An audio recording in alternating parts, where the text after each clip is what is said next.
والدي المجهول الحاجه وفاء كمان العسيري، وكل مدام رباب طبعا، وكل الاستاذ محمد حبيب، ومعلش عشان ما انساش حد، كل جمعيه لوتس.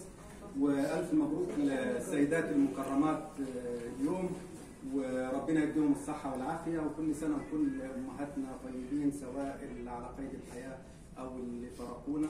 وطبعا استكمالا لكلام شيخنا الحبيب الشيخ محمد صدقي لما اتكلم عن ربط عيد الام بالربيع، بتحضرني طبعا في قصيده للشاعر الانجليزي اسمه إليوت، وكان تكلم فيها عن الربيع ووصف فيها الدنيا والطبيعه، وازاي ان هي بتعاني عشان ان هي تتحول من فصل خريف الى فصل ربيع، او من فصل شتاء الى فصل ربيع بالخضره والزهور. ده بالظبط مع وصف الام وهي بتعاني عشان تخرج لنا طبعا جيل من الاخلاق، وجيل من الانسانيه طبعا المكرمه. طبعا هقول حتتين صغيرين، واحده بهديها لكل الامهات اللي على قيد الحياه وانتم طبعا كلكم، وواحده لامهاتنا اللي فرقونا ان شاء الله.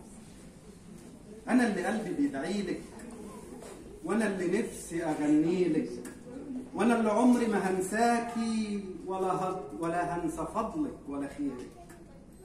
شايف هنا وفرح معاكي، وعايش انا بفضل دعاكي. الهي يا ربي يخليكي، وبنوره وحفظه يرعاكي. مهما اقول ومهما اعيد، كلامي كله يساوي ايه؟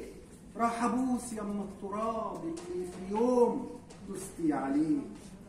على راسي يمه راح اشيلك، على راسي يمه راح اشيلك، ولا عمري يوم انسى جميلك. انا اللي جاي في يوم عيدك ابوس رجلك وابوس ايدك. على راسي.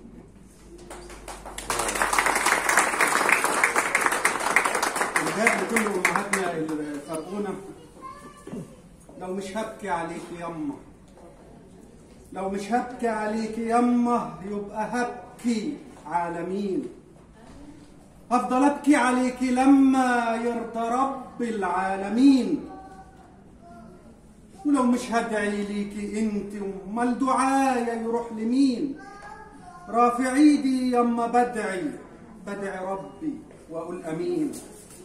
تسلم الام اللي حبت، تسلم الام اللي حبت، تسلم الايد اللي ربت، واللي كانوا حنينين.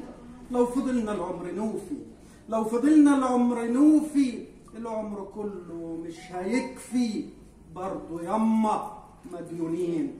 لو مش هبكي عليك يما، يبقى هبكي على مين؟